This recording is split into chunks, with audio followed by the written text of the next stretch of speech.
Profesional de las comunicaciones con amplia trayectoria en televisión, radio y prensa escrita, exdiputada propietaria de la Asamblea Legislativa de El Salvador, hoy una diplomática representando a su país, El Salvador, en Estados Unidos desde el 2020, embajadora Milena Mayorga.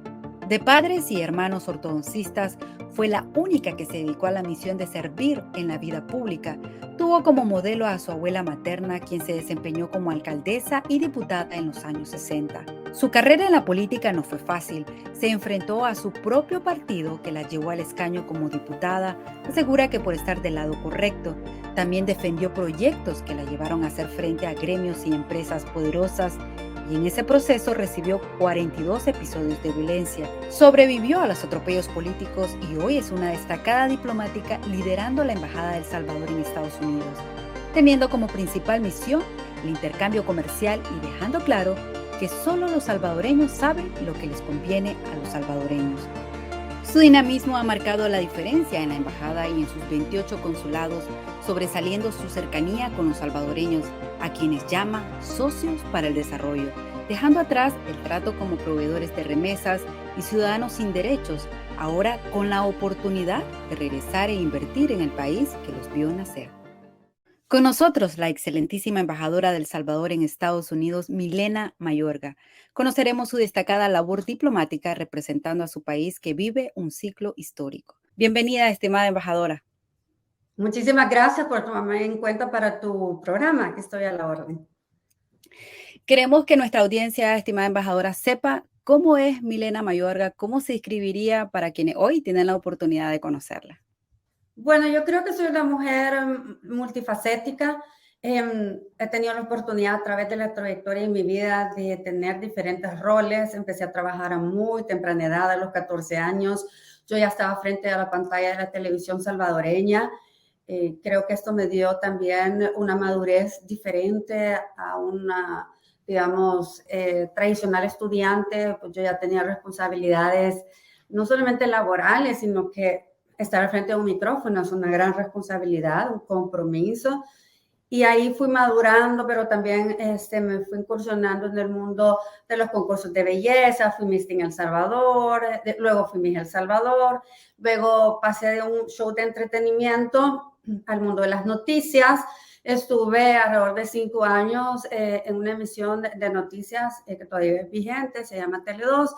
Y pues ahí era la emisión principal porque era la del mediodía y me tocaba entrevistar a muchos políticos, los temas de la coyuntura del momento, y nunca me imaginé que luego yo iba a estar del otro lado. Obviamente mi carrera es en comunicaciones y mercadeo. También estuve trabajando en diferentes proyectos de empresa privada. Luego tuve la oportunidad de tener mi propio show, me cambio de televisora. Estuve en un programa matutino y culminé con Milena Anatomía, que fue un programa, talk show único en su categoría en El Salvador, con público en vivo. Tratábamos temas muy sociales, recibí bastantes premios y ese programa fue el que realmente me abrió como la visión de la necesidad de más mujeres en política. Y ahí fue donde di el salto a la política y fui diputada en El Salvador. En la primera incursión digamos, de un candidato, quedé como en la historia más votada, es decir, tuve bastante acompañamiento. Y desde el principio, en mi campaña, yo delineé mi hoja de ruta y mi filosofía de trabajo. En ese entonces, el actual presidente Nayib Bukele era el alcalde de San Salvador y estaba remodelando el centro histórico. Había estado muy criticado porque había cerrado calles, los negocios se habían paralizado, pero realmente creo que la oposición en ese entonces, y yo estaba en la oposición, no veía lo que yo veía. No veían que iba a ser, o sea, todo proceso lleva un tiempo para poderse transformar, y obviamente una construcción es ese proceso en donde tú no ves nada, en donde no se veía nada claro, pero al final fue una, digamos, restauración y una remodelación de todo el centro histórico, que hoy es como un sitio muy lindo para ir a pasear, para que los turistas lleguen. Es el centro del Zócalo, pues como dicen en otros países, el centro histórico tiene mucha riqueza cultural. Y entonces yo fui a hacer un video en donde yo decía que para para obras como esta, estaba en el centro histórico, iban a poder contar conmigo. Entonces, yo venía de un partido que no estaba de acuerdo. Entonces, de por ahí, creo que la gente empezó a ver en mí a alguien distinta, que yo iba a apoyar lo bueno. Y eso fue algo muy bueno para San Salvador, para el país. Y así, cuando ganó mi curul, llegó a la Asamblea Legislativa. Los primeros meses fueron de adaptación, de ver cómo era el comportamiento, y luego empecé a dar mis propuestas, que fueron realmente muy buenas, hicieron bastante bulla en su momento, y ahí empecé a tener problemas con el partido. Entonces, creo que ellos mismos dijeron que yo no tenía el ADN de ese partido, lo cual, la verdad que creo que marcó una diferencia muy clara de quién soy, de que creo que siempre me voy a basar en los valores que me dieron y los principios en mi casa, mis padres, gente decente, trabajadora, profesionales de la salud, pues ambos son ortodoncistas, y solo yo en la casa, porque mis hermanos también lo son, ortodoncistas, perdón, dentistas, solo yo me dediqué a algo más. Entonces tengo esa parte social. Mis padres fueron rotarios, y toda la vida, obviamente, a la par de su profesión, tenían esa misión de servir. Pero mi abuela materna, ella fue funcionaria pública, ella fue diputada, fue alcaldesa, bueno, empezó como alcaldesa. Ella estuvo peleando en la dictadura de Pérez Jiménez en Venezuela, y fue muy atrevida para su época, en los años 60, donde de verdad la mujer no participaba en política, era muy difícil y tenías que tener un temple y un carácter. Entonces, yo viví, digamos, ya mi abuela estaba retirada cuando yo ya tenía como uso de razón, pero ella platicaba mucho conmigo, me decía que algún día iba a llegar mi oportunidad. Yo la verdad que lo veía bien distante, pero llegó. Y ya yo lo llevaba en su ADN. Sí, llegó, y yo siempre dije, ok, aunque sea mi único periodo en la Asamblea Legislativa, pero voy a hacerlo de una forma digna, porque primero está el nombre, la familia, ¿verdad? Y si no puedo continuar en política, no importa, porque lo importante es que la gente vea que yo tuve el deseo de servir, de estar del lado de lo correcto y de lo justo, y luego pues yo podría regresar a mi profesión, porque nunca me dediqué a la política. Entonces, en ese proceso recibí muchos ataques políticos, alrededor de 42 episodios de violencia, que ese sistema que teníamos en El Salvador, el sistema de justicia, era corrupto. Nunca realmente me acompañó este sistema corrupto, y que es el que la oposición y hasta Estados Unidos está pidiendo que regrese, este sistema donde los salvadoreños no teníamos realmente un acompañamiento. Y renuncio al partido, renuncié realmente a la opción de poder reelegirme, porque te castiga el sistema. Y cuando estaba yo ya como una candidata independiente, el presidente Bukele me llamó y me dijo que estaba esta opción en Washington, que él quería que fuera parte de su equipo. Entonces me volví diplomática. Así que te digo que multifacética, quizás así me describiría. Perfecto. Y usted, estimada embajadora, cuando decidió velar, digamos, por así decir, por los ciudadanos, ser parte de esto del servicio al pro de los ciudadanos, ¿usted temió alguna vez por su seguridad durante ese tiempo? Muy buena pregunta, porque yo no, mi padre sí, mi mamá sí. Ella me decía, hija, recuerda que tienes 2 hijos que te necesitan. Porque yo hasta con los gremios de buceros tuve enfrentamientos. Creo que obviamente industrias muy poderosas en El Salvador, como la del plástico, también ahí fue la primera batalla que estaba yo realmente luchando, porque fue como el primer proyecto de ley que yo impulsé, que era para poder convertir, ¿verdad?, el plástico en otra opción más eco-friendly, es decir, la bolsa de plástico, etcétera. Pues me decían que estaba loca. Claro, ellos, ¿verdad?, estaban peleando por su gremio. Y fueron ataques muy fuertes. Creo que al final, cuando hay una de las propuestas que yo hice de recortar incluso los diputados, y los diputados con los que yo estuve trabajando fueron la peor clase política, o sea, los más corruptos, los dinosaurios de la política salvadoreña, los que realmente manejaban el país a cualquier presidente, y era a punta de maletín negro, no creas que era porque eran de buena voluntad, sino que esa fue una de las peores clases políticas, y yo sobreviví ¿verdad?, a ese momento, y creo que la gente lo reconoció mi lucha, pero sí me enfrenté, como yo te digo, o sea, a un sistema, me enfrenté, o sea, de atropellos desde dos expresidentes de la Asamblea Legislativa, tanto el prófugo Norman Quijano como Mario Ponce, ambos también arremetieron contra mí, y creo que cuando expresidentes del partido, al que yo militaba, ¿verdad?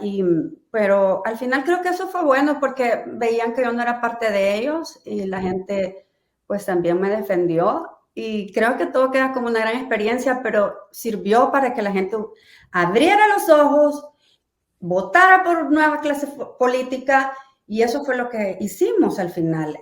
Logramos como despertar al pueblo y que le dieran gobernabilidad al presidente a través de una asamblea legislativa que esté a favor de todas las políticas públicas, que es para favorecer a las mismas familias salvadoreñas. Por ejemplo, en materia de seguridad, número uno, porque nunca se le quiso otorgar dinero para incluso equipar a nuestros cuerpos de seguridad. No había dinero para botas, no había dinero para chalecos antibalas, o sea, cosas tan básicas. No querían extorsionar al presidente, no querían darle ese dinero. Además de ello, después vino en la crisis de salud, en la pandemia de COVID-19, no le querían dar tampoco dinero para compra de vacunas y todo el despliegue que se necesitaba. Luego vino la recuperación económica. Ahí fue el momento donde yo salí de la Asamblea Legislativa. Entonces, ya, digamos, lo que he podido desde ahora ver es la política de educación, en donde también creo que es muy agresiva, dándole laptops y tablets a todos los estudiantes de la red nacional. Esto es importante porque es lo de hoy, cómo vamos a tener preparada nuestra clase trabajadora si desde pequeños no tienen la opción de tener, digamos, internet, porque vienen con internet y digamos, una computadora. Entonces, que es para ellos, no es prestada. Aquí en Estados Unidos, tú sabes que los muchachos tienen sus computadoras, pero cada año las regresan, el siguiente año se las vuelven a dar. Estas son propias, y es un regalo para ellos. Creo que esto es lo que nos ha hecho como que la gente valore muchísimo el trabajo del presidente Nayib Bukele. Es una persona que piensa, está en otra sintonía, tiene una visión muy distinta, ve hacia el futuro, no hay realmente, creo que es una luz para Latinoamérica, y los demás ciudadanos por el mundo están pidiendo más Nayib Bukele en sus patrias. Primero, porque nos ha dado seguridad. El país más violento del mundo se ha convertido en uno de los más seguros del mundo. Estamos con más de 400 días en el periodo del presidente Nayib Bukele sin asesinatos. O sea, te puedes imaginar que antes habían días con 30, 60 homicidios, cuando eran días negros, muy lamentable, donde no había ese libre tránsito. Es un derecho fundamental constitucional, tanto que hablan de nuestra Constitución, pero el derecho al libre tránsito no había en el país. Tú tenías que pedir permiso o una autorización para ingresar. Habían como tipo de aduanas. Habían personas de las pandillas que estaban, digamos, en las entradas de las colonias, vigilando quienes ingresaban. Si eran, digamos, ruteros de la empresa privada, tenían que pagar su entrada. Y solo en conceptos de extorsiones, el país se ha ahorrado millones, que ya los empresarios empezaron a reportar desde el principio del estado de excepción que tenemos. Pero creo que lo más importante es que, vaya, digamos que la empresa privada empieza a reportar, los transportistas fueron los que más empezaron a reportar en mesas, ¿verdad?, públicas, donde decían, no, que ya no estamos pagando extorsión, porque para ellos era casi que diario el pago. Luego empezaron las demás gremiales, que les costó un poquito más salir. a decir que ya no estaban pagando en sus planillas conceptos de extorsión, y eso es ahorro para ellos, es decir, ganancia también para los empresarios, pero sobre todo la libertad y que se merecían los salvadoreños. Y eso es gracias al presidente Nayib Bukele. Y precisamente cuando asume el cargo en el 2020, de esa fecha para hoy, ya nos ha mencionado algunos detalles, pero marca un antes y un después para usted como embajadora y para los salvadoreños. Bueno, yo vengo en un momento de transición también en la política de Estados Unidos.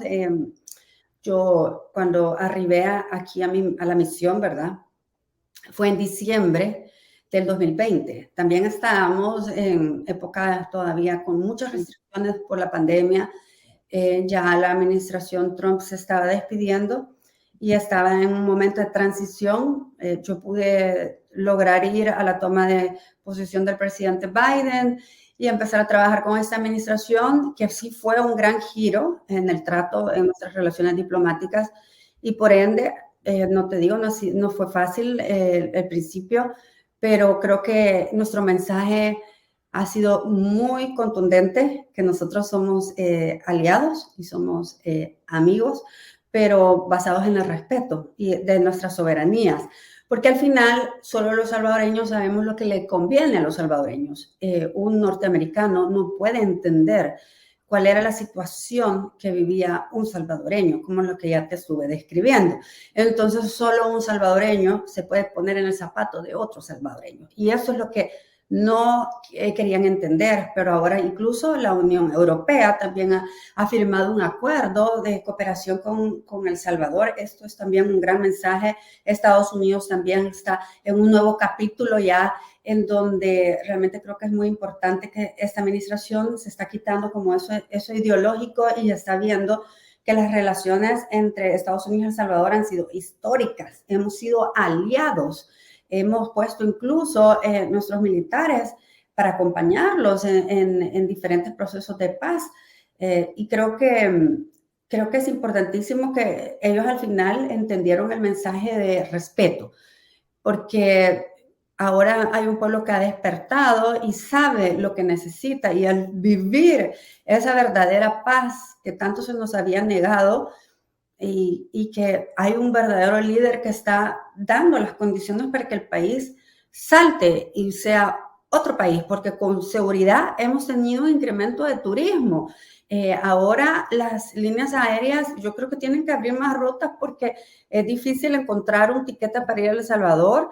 Además de ello, también los salvadoreños están como con esa ilusión que ya no era como una esperanza de que yo quiero algún día regresar a mi país y retirarme. No, hoy sí están haciendo acciones para que esto sea realidad. Y yo te quiero decir que, digamos, las remesas siempre ha sido un sostén muy, muy importante en la economía salvadoreña. No lo podemos negar, pero antes como que era el plan económico que tenían los gobiernos pasados, expulsar gente para recibir su remesa. Nosotros hoy ya no estamos expulsando gente. Al final, todo lo que es lo migratorio, digamos, el migrar es un derecho. Muchas veces se hace también por reunificación familiar. Y culturalmente, cuando un joven en El Salvador cumplía 18 años, el regalo era venir a Estados Unidos. También era por necesidad, porque digamos, en tiempos de guerra, o te reclutaban, ¿verdad? Para los dos bandos, o te mataban si no te reclutabas, o después en tiempos de supuestamente la recuperación por guerra, vinieron el fenómeno de las pandillas. Si no formabas parte de una pandilla, te mataban. ¿Cuántos estudiantes mataron las pandillas? ¿Cuántos estudiantes que te llevaban excelentes notas o jóvenes trabajadores que le ayudaban a los negocios de sus padres, los mataban porque no querían ser miembros de las pandillas? Y entonces, ¿qué hacían los padres? Sacaron del país. Este fenómeno hemos visto que se ha detenido porque estamos nosotros siempre comparando las cifras y ahora hay un 42% que se ha reducido la migración irregular. Por otra parte, cuando tú comparas junio del año pasado, 2022, a junio del 2023, hay una reducción del 65%. Eso quiere decir, porque tú sabes que en los meses de verano es donde más aprovechan para migrar. Ujú. Entonces, hay una reducción del 65%. Esto nos deja ver que el tema de seguridad sí era una de las causas de la migración irregular. Y ahora teniendo seguridad, pues lo que necesitamos es proveer empleos y por eso es que mi misión en la embajada desde el día uno fue promover el intercambio comercial. O sea, eso fue desde el día uno, porque no me iba a estar afanando por el tema político, sino que yo dije, vamos a hacer todo nuestro esfuerzo en algo que sí es sustentable y que es importantísimo, que es proveer de trabajos a nuestra gente, para que dejen de migrar, para que se queden en nuestro país. Y esto venía de la mano con el tema de seguridad y creo que lo hemos logrado. Vamos a quizás a cerrar este año, nuestra meta quizás antes de cerrar el quinquenio del presidente Bukele será llegar a 1 billón de las inversiones en El Salvador por parte de los salvadoreños. Únicamente de los salvadoreños. Específicamente de los salvadoreños, hay muchos proyectos que se han emprendido. Hay de todo. Hay desde ferreterías, hoteles, complejos habitacionales, restaurantes, Resort. en el agro también han invertido mucho en camaroneras, en café. En el turismo, pues hay diferentes conceptos que ya se están viendo de ecoturismo. Solo ayer me estaban enseñando un nuevo concepto del parque ecoturismo en Morazán, donde hay un tobogán muy divertido. Es decir, los salvadoreños están viendo la oportunidad de devolverle a su patria, ¿verdad? Yo creo que ese anhelo, nunca se perdió ese vínculo. Y ahora dicen, hoy sí, tengo mis ahorros, los voy a poner en El Salvador, pongo una empresa y me voy a El Salvador. Hay datos muy interesantes que nos gustaría compartir con nuestra audiencia sobre una encuesta que fue realizada en el 2022. Obviamente ustedes tienen más actualizado, que esto fue por la OIM, la Organización Internacional de la Migración, y también por el Banco Central de Reserva de El Salvador. Y según esos datos, el 60.2% de las personas salvadoreñas tienen interés de regresar a vivir a El Salvador, y ya usted nos está dando datos específicos, y el 18.6% ya ha elaborado planes para lograrlo. También que la mayoría ha realizado inversiones y además tiene interés en adquirir productos financieros en El Salvador, y también el estudio refleja que 70.6% de las personas encuestadas han realizado inversiones en bienes muebles, inmuebles, negocios, ya sea tanto en El Salvador como en Estados Unidos, porque la mayoría pues son empresarios también acá. Además se estima que 916,000, más de 900,000 personas tienen interés en adquirir algún tipo de producto financiero con instituciones salvadoreñas. ¿Cómo se logra que la diáspora salvadoreña tenga acceso a participar del desarrollo económico y social de El Salvador? ¿Qué facilidades están haciendo en esta? Tendría que ser como una relación público-privada para poder darle las facilidades a estos empresarios. Bien, nosotros a través de la embajada estamos dándole siempre el acompañamiento a muchas delegaciones de empresarios, específicamente que no son salvadoreños, porque nunca es fácil llegar a otra tierra, pero hemos sido muy exitosos y luego esa dinámica se bajó a los consulados para que desde los consulados pudieran ellos en su territorio también acompañar estos esfuerzos, y allá en El Salvador hay otras oficinas de gobierno que son los que realmente les dan como el acompañamiento el día a día, pero en la primera puerta de bienvenida somos nosotros. Y creo que se ha logrado el objetivo y sobre todo lo más importante es que cada día hay más interés y lo vemos, como yo te estaba explicando, diversidad de proyectos.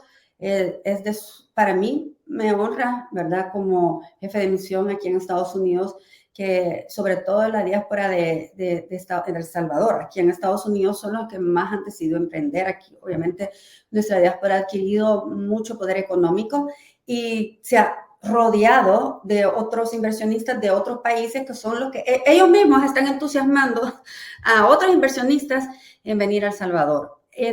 Ahorita en el mes de agosto vamos a tener una misión conjunta con el estado de Maryland. El secretario de Agricultura del estado de Maryland va a El Salvador a buscar también trabajadores agrícolas que puedan venir a acompañarlo, ¿verdad? En los esfuerzos de agricultura en el estado de Maryland, pero vienen la Cámara de Comercio Salvadoreña Americana, alrededor de 30 empresarios buscando también sobre todo el énfasis del agro, es decir, café y otros productos que se puedan exportar. Es muy importante porque estamos siempre acompañándolos. Y en reuniones, porque cada uno de los empresarios necesita como diferentes reuniones, dependiendo del rubro donde quieren ellos incorporarse. Y en octubre estamos nosotros también organizando desde ya la visita de la Cámara de Comercio latino-estadounidense de Atlanta, Georgia. Es una Cámara de Comercio muy activa, con mucho poder, mucha influencia. Yo estuve con ellos, ahí es donde conocí al gobernador del estado de Georgia, al alcalde, entre otros. Entonces, ellos vienen a El Salvador también a explorar para luego a su gremio compartirles cuáles son, digamos, los nichos donde se puede emprender en nuestro país. Creo que es un momento muy importante para El Salvador. Lo merecíamos. Dios escuchó nuestras oraciones, que necesitábamos que limpiara nuestra tierra, porque mira, cuando tú tienes seguridad, tienes muchas oportunidades, porque antes emprendía, pero si al siguiente día tenías a las pandillas pidiéndote renta, o sea, era lamentable la situación de tanta zozobra en la que nos metieron los gobiernos anteriores que pactaron y que les dieron demasiados privilegios a estos grupos terroristas. Hoy es distinto en El Salvador y por eso es que podemos hablar de grandes oportunidades. Este año ha sido muy importante. Hemos tenido campeonatos internacionales de surf que te atraen a muchos turistas de todas partes del mundo. Nosotros tenemos Surf City y ha sido una estrategia muy buena de parte de la ministra de Turismo, pero obviamente encabezada por el presidente Nayib Bukele. Además de ello, acabamos de concluir los Juegos Centroamericanos y el Caribe, que fue todo un reto hacerlo en 1 año y medio, pero se hizo y fue lindísimo.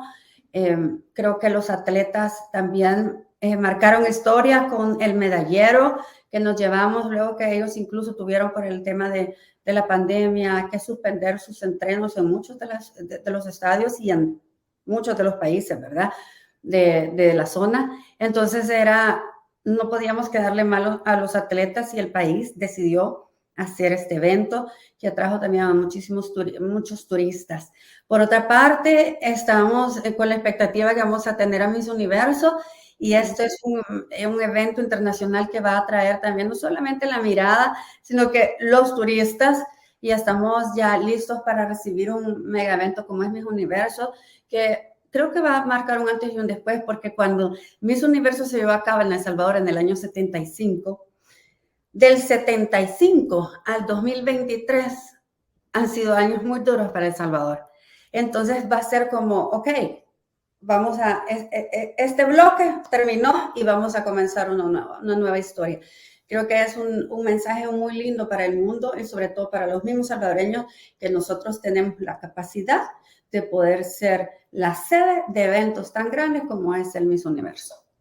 Qué alegre felicitarlos por todos esos logros que han tenido y consultarle también, estimada embajadora, bueno, que en esta agenda de inversiones que ustedes les ha llevado a tener la búsqueda de empresas, y leí acerca de un parque industrial tecnológico de El Salvador que entiendo ya comienza a operar este 2024.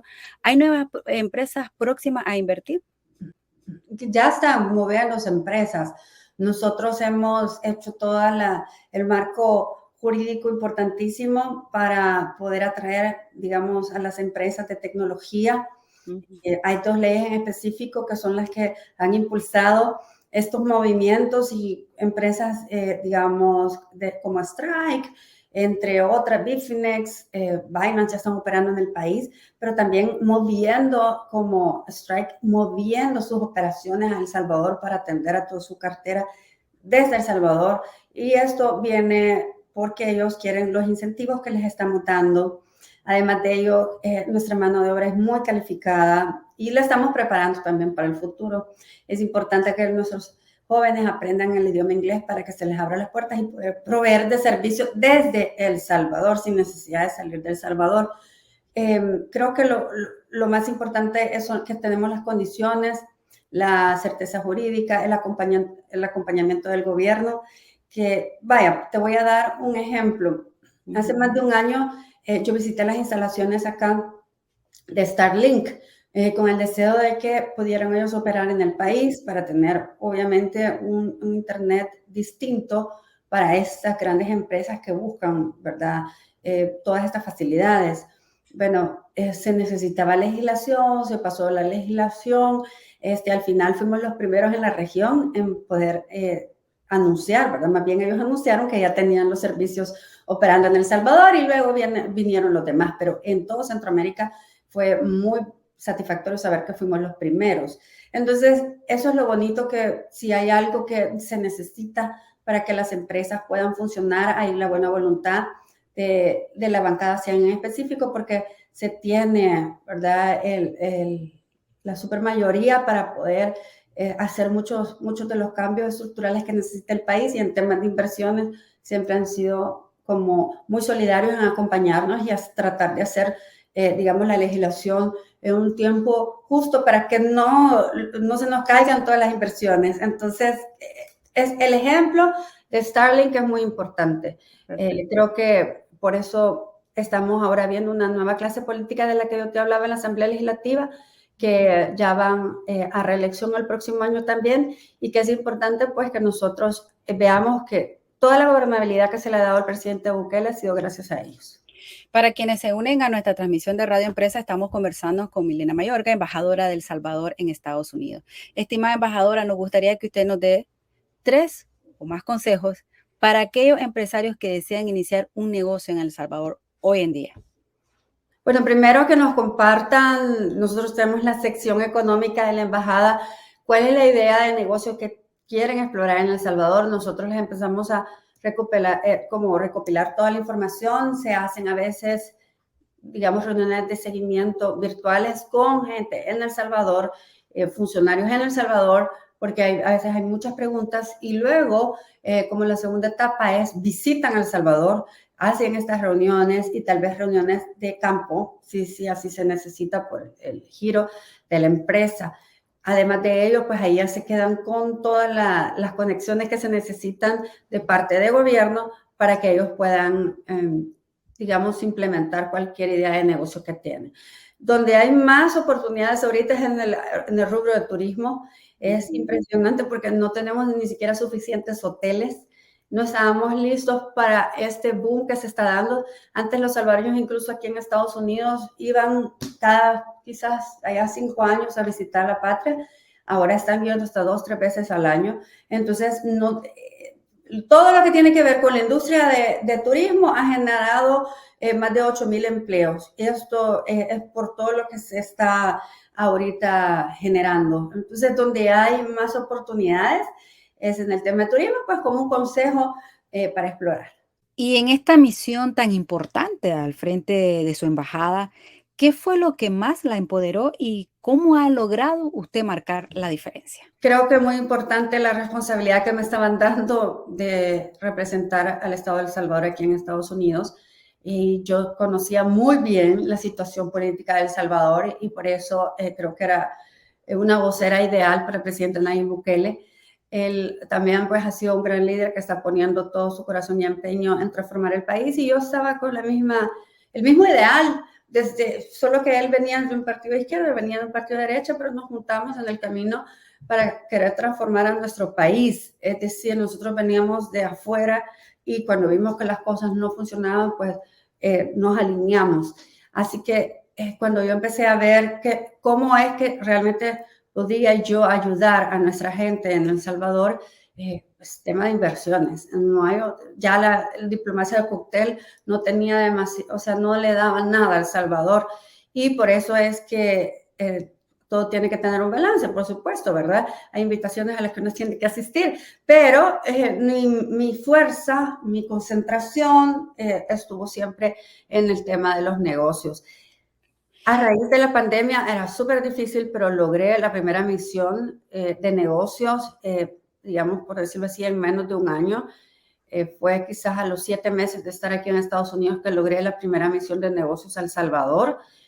Fui con 30 inversores, no eran salvadoreños, eran norteamericanos en su mayoría, y fue que fuimos a El Salvador. Entonces, desde ahí marcó una diferencia, más dinamismo en la embajada, y creo que esto también se ha ido contagiando, y al final es lo que más le conviene a El Salvador.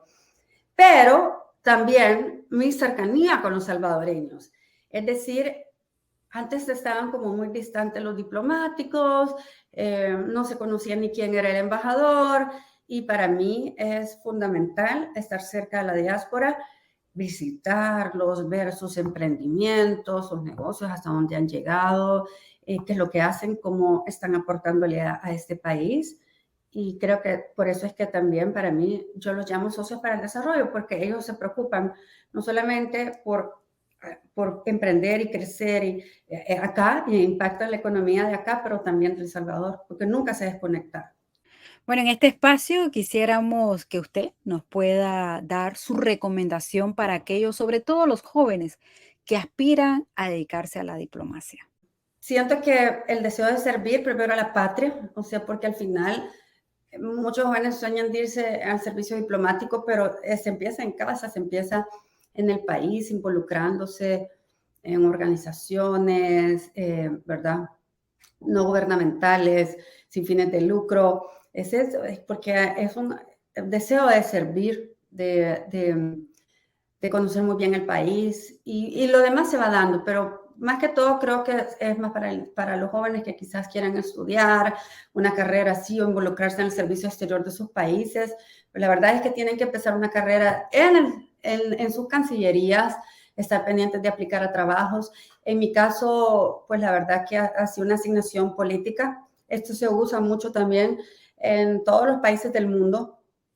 Y, o sea, al final, yo no de pequeña soñaba con ser embajadora, sino que realmente fue parte de un propósito de Dios en mi vida y aquí estoy. Pero mi vida, o sea, todo lo que fue mi trayectoria profesional, quizás me dio como las bases para poder luego emprender, digamos, y estar acá en este puesto. Perfecto. ¿Dónde vemos a Milena Mayorga dentro de los próximos 3 o 5 años? Pues yo siento que seguiré sirviéndole a mi país, ¿verdad? Si se me da la oportunidad, puede ser desde la misma posición o desde donde me requieran, dependiendo, digamos, lo que se necesite en ese momento. Pero, o sea, al final mi carrera yo la dejé a un lado y me dediqué al servicio público. Y es donde se necesita ahorita gente que tenga la misma visión que el presidente Nayib Bukele de sacar adelante El Salvador. Y como eso no va a ser de un día para otro, hay muchas cosas por hacer en el país. Así que sí me veo sirviéndole a El Salvador. Excelente. Estimada embajadora, ha sido un honor de poder usted compartir su experiencia a cargo de esta importante misión diplomática acá en Estados Unidos. Gracias, Aida, a ti y estamos siempre a la orden cuando gustes.